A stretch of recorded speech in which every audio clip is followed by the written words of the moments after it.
Hello. Welcome to episode 4 of the Try Hona podcast with Justin, Eliza, and Andrew, founders of Hona Fiber Greens. You can check us out at tryhona.com or at tryhona on all the socials for a product that we spent a while creating that we think will help you and make your life a lot better.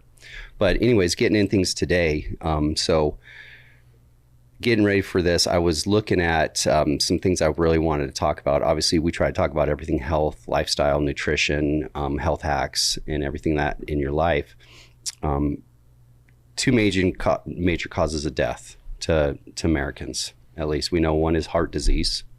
Number 2 is cancer. Mm-hmm. Both of them are on the rise. Both of them are continue to increase, even with the amazing medical breakthroughs we have in life.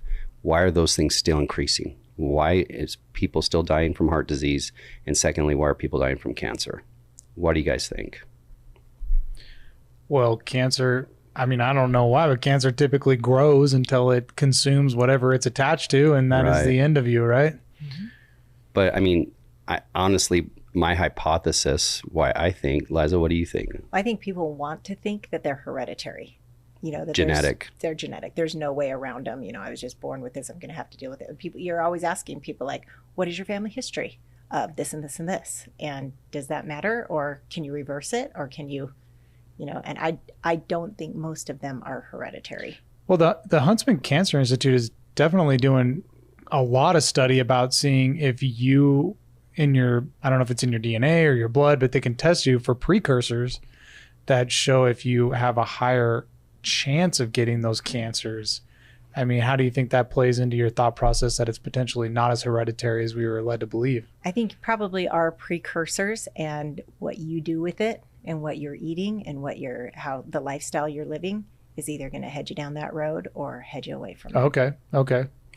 So once again, it's about what you're eating. Yeah. Because honestly, it's like if you took our kids, took them and put them in different countries with different diets, and they all developed cancer, then you would say, oh, it's genetic. Yeah, it's hereditary.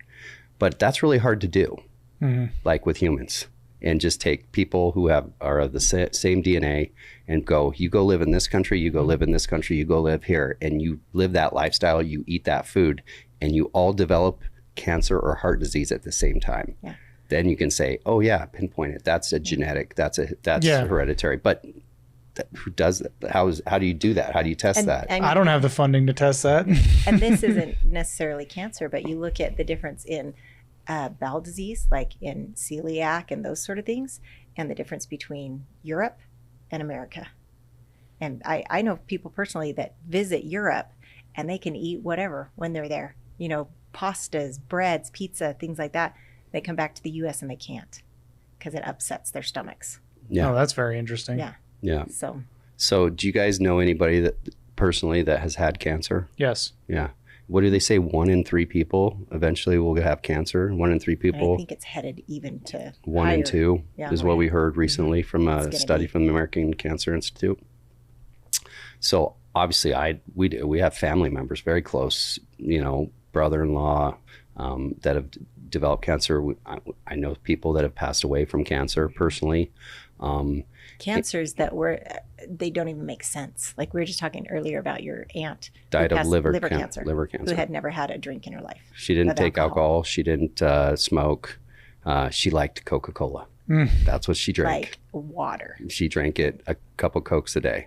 Have you guys seen the video of that old lady with the Dr. Pepper who's like, all my doctors told me to stop drinking Dr. Pepper because it was going to kill me. And she takes a sip and she's like, they're all dead. Yeah. It is not necessarily one direct correlation, but you wonder. Yeah. And so cancer is the number 2 killer of those diseases. Yeah. 2 million people a year are diagnosed with cancer. 2 million people a year in America. Is that in the U.S.? In the U.S. In China, it's like 5 times that. That's crazy. And then out of the 2 million, 1,700 people die a day from cancer. That's basically 70 people an hour. So in this podcast, if this podcast lasts 30 minutes, 35 people have died from cancer today here in the United States. Just in 30 minutes. And so that's sobering. And so what is leading to that? Like, yes, there's breakthroughs where people are being cured from cancer, but people are still getting cancer and it's actually increasing the rates that people are getting cancer. And so why is that? What do you guys definitely think? some theory behind our diet and the processed foods that we consume on the regular, and just how we eat, how we're programmed to eat as Americans. Right. Yeah. And so as we're programmed and how we eat has a lot to play with it. You were telling me you did some research on food and how the processed foods have come to be what it is today. Oh yeah, man, we're gonna geek out today. Okay. About that. So I'm a huge history nerd. That doesn't mean that I'm smart about history. You can't ask me when General Lee died or anything like that. I'm not going to have those answers, but I find the subject of world history just fascinating. And so when we were getting together and just chatting about fiber and how it kind of got removed from our diet. And I started wondering about the history of that. And I was wondering if the Industrial Revolution, if world wars had an impact on that. And so I started doing some research on it, and I found out that absolutely it did. Also, I didn't realize that the Industrial Revolution actually started occurring during the 18th century. I thought it was more of a 19th century event. But it kind of started during the 18th century. And so during the 18th century, we started processing foods for longer shelf life.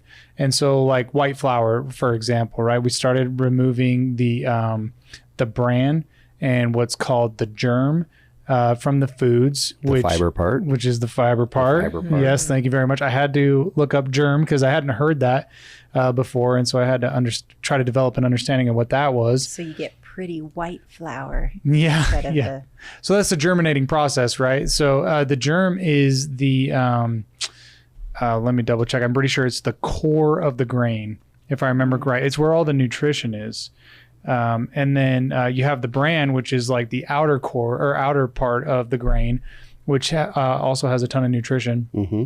And then you'll have to remind me, I can't remember what it's called, but the rest of it, the bulk of it, of what's left is like basically nutritionless. And then that's why white flour exists, is because it's just the bulk of the grain with the bran and the germ removed. The fiber removed from Yeah, exactly. And so that is the process, and why we call it processed foods, because that is the process of them stripping that nutrition to create a more stable or shelf-stable product. shelf life. Which you think about back during the 18th century, like being able to preserve and hang on to food for a longer period of time was a major deal and super important. Yeah, they didn't have refrigerators. Yeah. They didn't have tons of coolers. Yeah, so you consider Freezers. Yeah, exactly. So you consider that combined with the Industrial Revolution, where we're able to mass produce at higher volumes and quantities, which basically gave us the ability to be alive, which is why we have population growth and expansion at the rate that we've had over the last 2 to 3 centuries. So just kind of fascinating to learn about all that. But essentially what happened is we stripped all of the fiber from our food. And so we went to these really fiber lean diets, essentially. And there was a couple of occurrences where that got more of an epidemic, essentially. It just happened more, right? So that was the beginning of the Industrial Revolution back in the 18th century. And I don't know exactly what that time period was, but essentially, immediately it had an effect on the population. People were more constipated, more gut issues, right? And so the second time that happened was right around World War II. Essentially, they, because there was food shortages, and so they had to, what's it called when you have to prevent people from buying too much? I'm just having a brain thought. Ration. Thank you. I'm sorry. I was just having That's okay. a brain fart there. But so when rationing became a big deal in the United States, two things happened, kind of an amazing thing and kind of a terrible thing. So first of all, the amazing thing was that they started doing what they called victory gardens, which this was a fascinating subject. I love World War II, and I had never heard about victory gardens before, but they essentially started encouraging people in America to plant their own stuff and grow their own food. And it subsidized 40% of the agriculture need in the United States in the 40s, in the 1940s. And so if you just think about that impact, it's incredible. Entire city parks were turned into gardens, trees, fruit trees, growing vegetables and things like that. Just fascinating. I had no idea that happened. Yeah, that's in. But another thing that started happening was like mass food preservation, like canning, preserving foods and essentially stripping them of their nutrition to make them last longer because people needed it to last longer. And that changed the American diet for moving forward to now. Canned foods pre-World War II were not as big of a thing. They were a thing, but it wasn't as big of a thing. Post-World War II, like canned foods became a staple in the American household. Processed foods became a staple within the American household. And so there was this doctor back in the day. His name was Dennis Burkitt. Dennis Burkitt was comparing Western industrial civilization diets to African diets, more agricultural based diets. And what he immediately noticed while he was doing this study was just the colon health and bowel movements of people from agricultural societies versus Western industrialized societies were vastly different. Clearly, the big difference was a lack of fiber. I mean, these agricultural diets, a lot of plant-based food, a lot of fiber in their diet, on the daily, because first of all, there's a lot of meat and a lot of plant, right, coming from those societies. And then we were eating a lot of processed foods and not as much meat, especially during the World War because of the rationing, right? And so that was just creating all kinds of issues.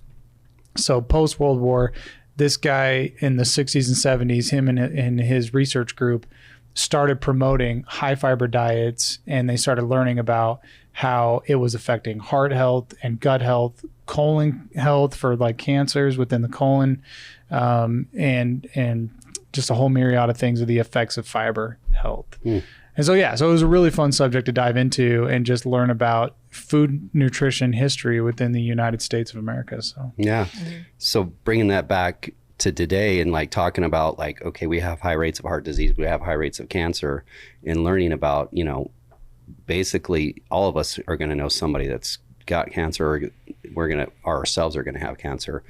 What do we do?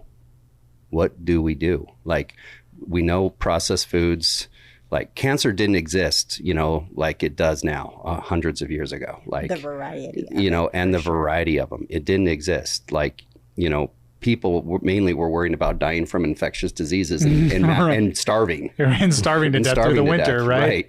And freezing to death and starving to death. Yeah. And that wasn't that long ago. I mean, we're talking early 20th century that was a major issue. And depending on where you're from, it could be even into the mid or late 20th century that some of these issues were still affecting people. Yeah. Which is kind of incredible. Sorry to No, that's go on a okay. rant there. And so obviously I kind of been looking and reading up on it, and there's this remind me his name, doctor from Boston College that we thought Seafried, that we kind of been looking into studying, who's a scientist. He's not a medical doctor, he's a scientist at Boston College, and he's been looking into the cancer and how cancer has been thriving in really what's the problem, what's happening, even though we have amazing, ways of treating it, stem cell replacement, obviously radiation, chemotherapy, all these things. But why is like, what is the main problem with it? And basically he, as his studies are showing, is glucose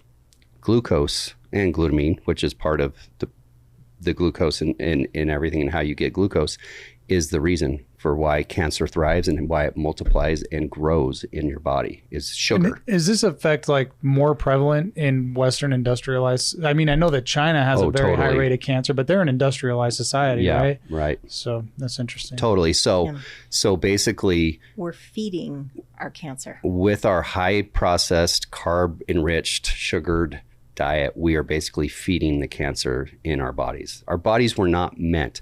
If you go back, for centuries, just a couple hundred years ago, for centuries, our ancestors ate meat, they ate fish, they foraged, they only had fruit a certain times out of the year when they could, and most of it wasn't tropical fruit. We know tropical fruit is very high in sugar. And causes huge glucose spikes, as much as like a banana, as much as a candy bar. Well, that's why tropical fruit's so good, though. And that's why everything's, and everything. And so our ancestors, they always had low they didn't have tons of glucose in their body. And we know that fat that you feel, that pinch you feel on your belly, that's glucose. That's your body saying, I got too much of this crap, so I'm going to go set it aside and store it. And it's going to be stored as fat because I can readily pull from that and turn it into glucose. Because if we don't have glucose, we die. Like your brain burns on that. That's what your brain needs it. But it doesn't need it from sugar.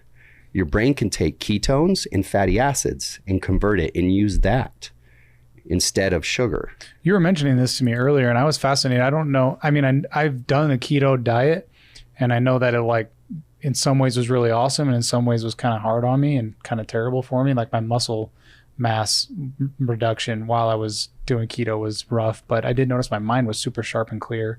Yep. So it's kind of, I just would like to know more about that. It's interesting. Yeah. And so what this doctor basically says is he goes, by fasting and getting into ketosis, you can basically not necessarily like rid yourself of cancer, but it will stop growing. You'll starve and, cancer and you'll cells. starve it, and it'll actually have a reduction. And he actually points out how many patients who went into ketosis, and it's really hard to stay in ketosis 100% of the time, but that they were mainly living a low carb diet. Right. You know, whether Should it's be high paleo, fat too, right? whether it's paleo, whether it's Mediterranean, whether it's keto, you know, all those things, they were living that lifestyle. They saw the cancer decrease in their body, and to times where they could be actually operatable. When the doctor said, it's too big, I can't get in there and we can't pull the tumor out. It's too big, it's too entangled, whatever. We can't do anything.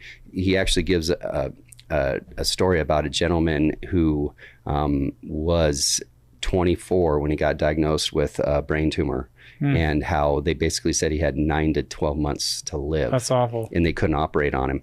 But then he immediately started talking to Dr. Seyfried, and that they got him, he's changed his diet, and he lived till he was 34. And he actually ended up dying from,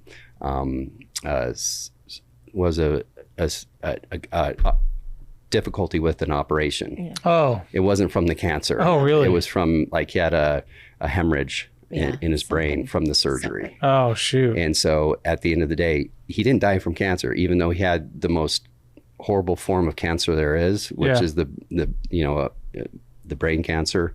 Sorry, we're not medical professionals here and everything, and he ended up living decades. And so I guess the hypothesis and what Dr. Seyfried is basically saying is we are basically breeding cancer in ourselves by eating high sugar, high carbohydrate processed food diets. And that's why cancer is not decreasing. That's why it's not decreasing, especially in first world. It's increasing in the rate that it's increasing. I'd like to throw trans fats into that too. I know that was like a big conversation in like the early 2000s, like avoiding trans fats. But some of the research I did on history, it was like I got interested in margarine, and I know it's made from oil, but I started doing I wanted to know more about it. And not so much today, but in the past, you know, especially again, World War II with the rationing from butter, people started consuming a lot of vegetable-based margarine. And the way that because they used, they would hydrogenate, I think I'm saying that word right, they would hydrogenate, basically they would whip the oil and water together. It would create, the chemical process of that would create trans fats, and trans fats were a major proponent for heart disease and cancer. So just kind of, and we eat a lot of trans fats in our diet. We do. It's a huge thing. Yeah, we do. And we need to hit up the heart disease trans fat thing, you know, on another episode. But, you know, the fact is that one of us is going to, you know, there's 3 of us here. Yeah, so one of us has a chance to have cancer. Yeah. Right. In those listening, you could have cancer, or somebody close to you has cancer. And are you just going to say, hey, I'm going to continue eating this diet that, you know, just because it's easy and this is where I done, and try and go see a medical professional and just have them treat me? Or, you know, as I always like to say, with us raising our kids, is we believe in raising independent, responsible human beings. You know, we hope to graduate from being parents. Yeah. We don't want to be parents the rest of our life, right? Get out of my house. Yeah, we want to graduate from being parents to actually just enjoying and have friendships with our kids. But we need to be independent, responsible human beings and know our bodies and know what's good for ourselves and do the homework. And I know everybody's busy. I know we all have lives, we have problems, we have issues, but you know, if you don't have health, you don't got anything. Right. You know, if you know you could be dying and you're miserable, you can't sleep, you feel horrible. There's nothing. It doesn't matter how much money you have. It doesn't matter the house you live in, the car you drive. You're miserable. Right. You need to. That's the number one issue you want to fix in your life. Yeah. And so the best way to do it, once again, I'm preaching to the choir, I know, but food is medicine. And getting your glucose levels down in according to Dr. Seifried, talking about being in ketosis more. Mm-hmm. And that way you basically starve. And one of the other things he talked about, Eliza, was the hyperbolic. Oh yeah, hyperbaric chambers. Sorry, Mm-hmm. You know, Those are like pump oxygen into your blood, if I remember right. Yeah, it pressurizes. And he was saying that, I mean, they're incredible machines, but he said they work, I don't know how many times better on patients that are already in ketosis when they get them into the hyperbaric chambers. Cancer patients, and how it basically dissolves the cancer. Yeah. But that's incredible. The key was the diet and getting him in ketosis. The key was being in ketosis and getting in the chamber. You know what he said is that normal cells survive on ketones and cancer cells cannot. They survive on glucose. Oh, that's super interesting. Mm-hmm. So if you're like somebody who's never done a keto diet, everybody goes into ketosis at certain times, right? Like everybody experiences that regardless of what your diet is, right? If you've been fasting. You have to be fasting? That's one way to get into ketosis. It's just the carb, but yeah. It's carb. I just know for me, like I mixed intermittent fasting with a high fat diet, no sugar, no carbohydrates, right? That was my whole keto plan. I mean, I was eating a lot of eggs and avocado and ranch. Well, the ranch, I don't know. Oh yeah, definitely. There's a lot of fat in ranch. Yeah, and so that's but a lot of sugar too. You know, that's a good point. There is a lot of sugar in it, but I didn't find that I still was in keto all the time. I mean, I lost a lot of weight. Yeah. It was crazy. I should show you pictures. But yeah, I don't know. But with the ranch. But anyway, so I know that like I had to definitely be high fat and frequent fasting to get into ketosis. Yeah. But I'm just wondering, like for like an average individual, like can they achieve ketosis for an extended period of time if they're not running a keto diet? Like, can they just like wake up tomorrow and not eat till dinner? Will they be able to develop a state of ketosis?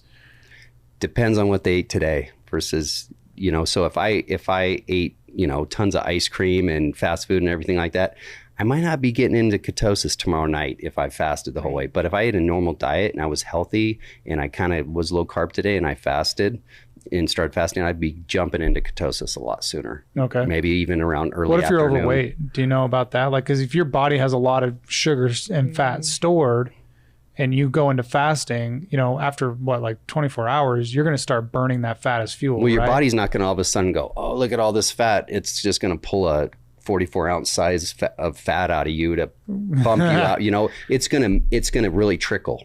Your body's going to naturally trickle that in and say, okay, this is how much I need to survive and live off. And I'm just going to pull. Which isn't that much. And it isn't that much. Yeah. But so you'll still be in ketosis because that's the point of ketosis. Right. Is to burn stored fat. Is to burn stored fat. And that's done, the liver turns it into ketones. Right. And so that's what happens. And then your body takes those ketones and turns that into energy. And that's how you basically that's how you stay in ketosis. And guess what? Cancer can't feed off of ketones. It feeds off of glucose, just like Liza said.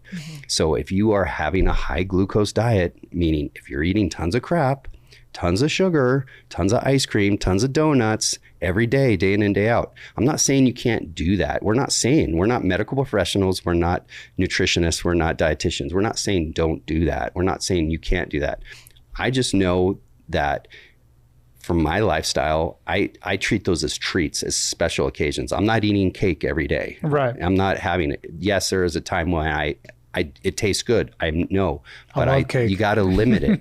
you know, and the goal is if you are somewhat pre-diabetic, you are overweight, you are eating too much sugar. You're eating too much glucose. You're putting processed carbs and foods into your diet, and your body's storing that as glucose. You are a breeding ground for cancer. That's what Dr. Seifried is basically saying. You're a breeding ground for cancer. It's kind of scary. Yeah. And I mean, talk about, you know, what pre-diabetes, cancer, heart disease, I mean, that's where all the money is being pumped in our health system and for health insurance. Imagine how much more affordable it'd be to actually pay for health insurance and to have that just in case you have those things. Like, it just make it more affordable.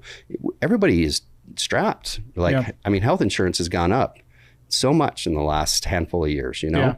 And it's just like, That'd be another interesting subject to research, is just like healthcare insurance costs and the impacts that it's had over the last, let's call it 60 years. I think we could right? go for months talking about that on different things. But what else did I miss, Liza, about anything else that we researched on Dr. Seafried, talking about the glucose and how we basically need to go on a low carb diet? I think also, I mean, just a keto diet, when you hear keto, it sounds overwhelming to me. Like, you have to stay, it's very precise, but I don't think it is as bad as we think. I think with keto, you know, obviously you want to focus on proteins and good fats and stay away from processed, you know, flour, sugar, oils, basically. And I think it's a lot easier, especially if you have a window where you're doing it in. So he likes intermittent fasting with the keto diet, so that, you know, you have a specific time. But I think it keeps you fuller, obviously.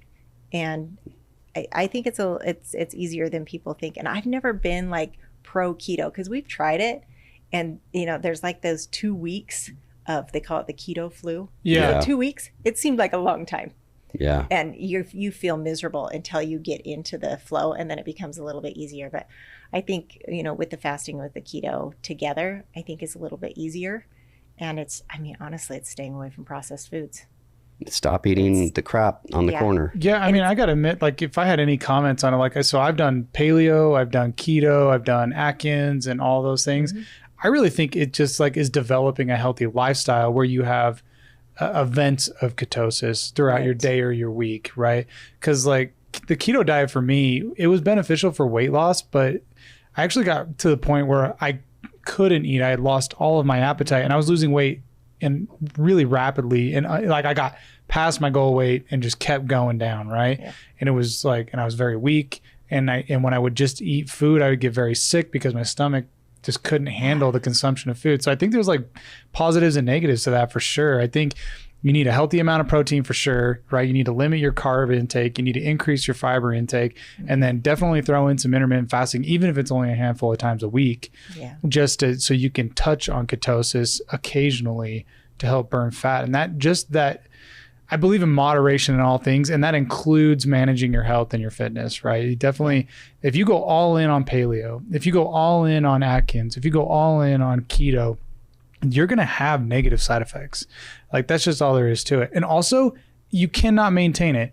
Right. There are those people who do their podcasts and they do their Instagram videos and they're like, I've been on this diet for however long and like, look how amazing I look. And, you know, maybe.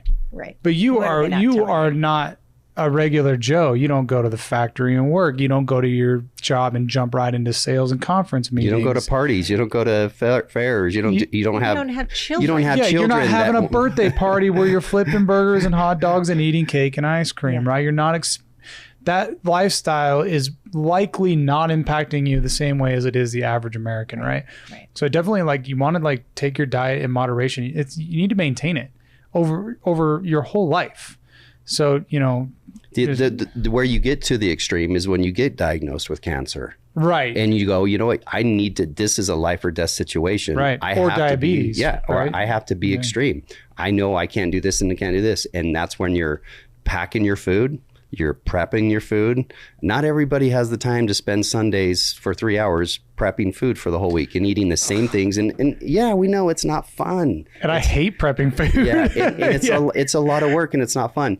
But, you know, that's one of the things, like, why we talk about Hona and supplementing with Hona. Yeah. Because, you know, keeping your blood sugar down, that's your glucose, keeping your glucose levels low. Right. And fiber impacts that. That's a big point of fiber. And that's why we created Hona, is we want it. We know we're busy. We have busy lives.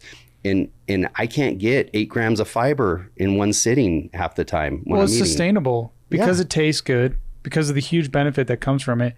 It's very easy to consume that every morning without feeling like crap about it or feeling like unmotivated about it, right? You know, it's like, it's really not motivating to whip up a bowl of raw oats and fruit every single morning, although that would be amazing for you. Yeah. Right. But frankly, I think all of us know that like some mornings you got to get up and get after it. And that's the last thing you're going to want to be dealing with. Yeah. And so, yeah, definitely like it's again, it's that sustainability, right? You get a glucose spike from oatmeal too. So that's a problem. Yeah. Do you? Oh yeah. Oh, Yeah. interesting. Yep. So, you know, that's also. There's a lot of people that are anti-oatmeal. Yeah. Oh, yeah. well, maybe that's why I was so happy It after does 8 have years. fiber. It does have fiber, but you do, you know, it does cause a blood sugar spike. And Do you know why that is?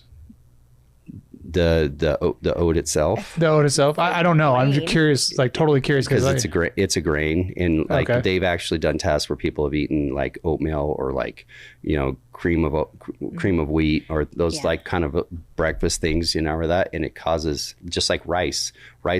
Some people, rice causes a huge sugar spike. But Yeah. Really? Oh, I yeah. love rice. Yeah. Oh. Pure. it's pure glucose, basically.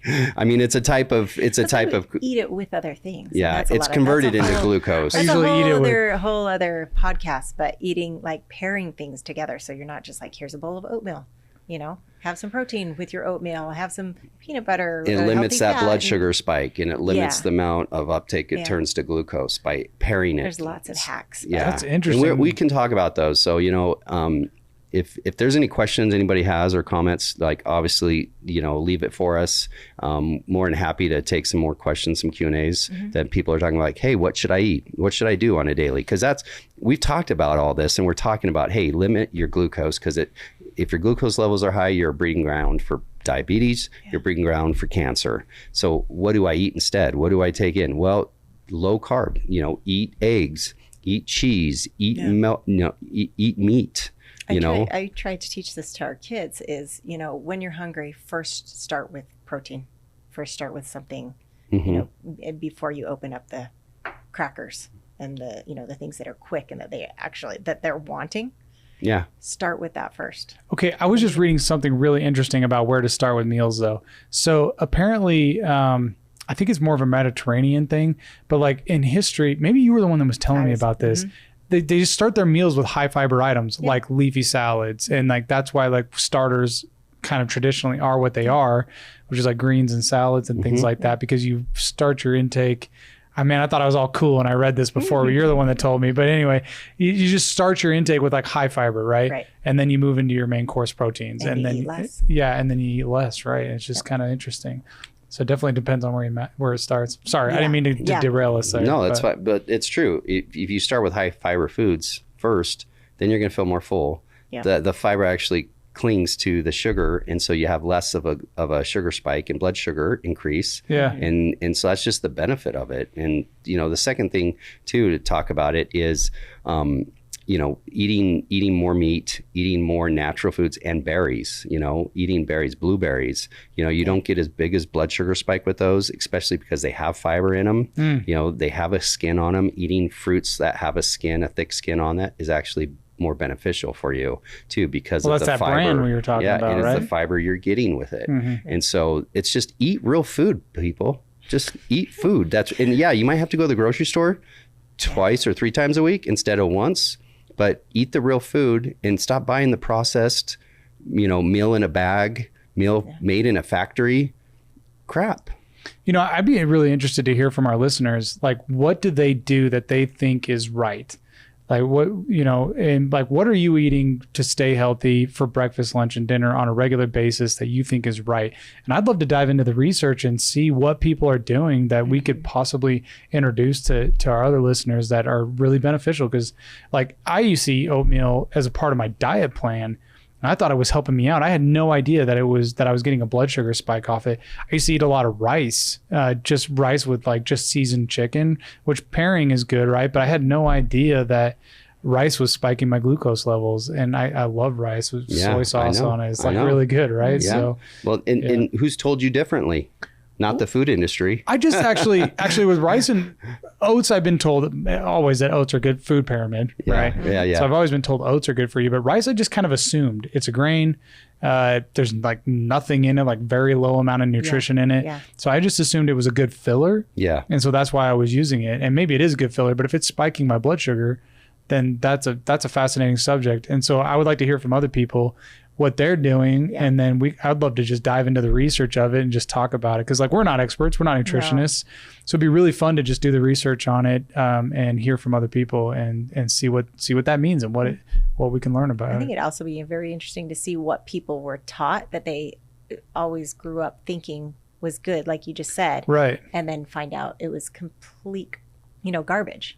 Or maybe awesome. Or like awesome, you see a lot of like farmer guys, like you get two different kinds of farmers, right? You got the kid who's throwing hay bales and he's completely stacked and he just looks great, but then you also, like in the South and in farming communities, obesity is an epidemic, especially childhood obesity, right?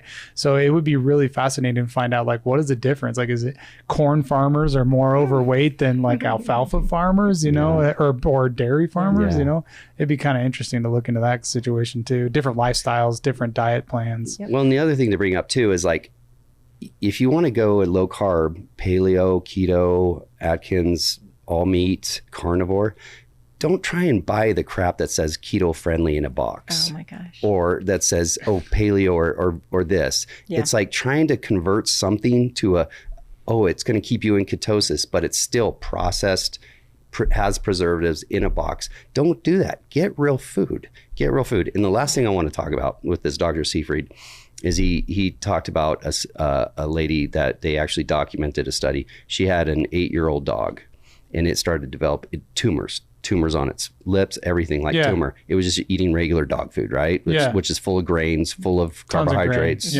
all kinds of crap. She got the dog, stopped feeding it regular dog food, started feeding it meat, chicken, and fish oil and eggs.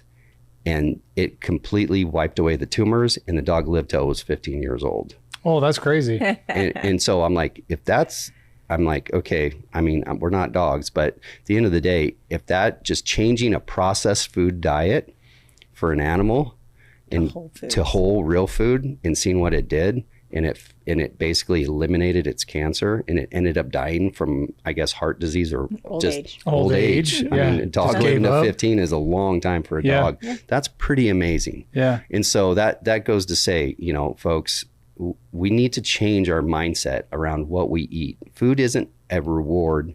It's not a prize. It can be an addiction. We need to treat it as it's medicine. It's medicine to heal and fix our body. And fuel.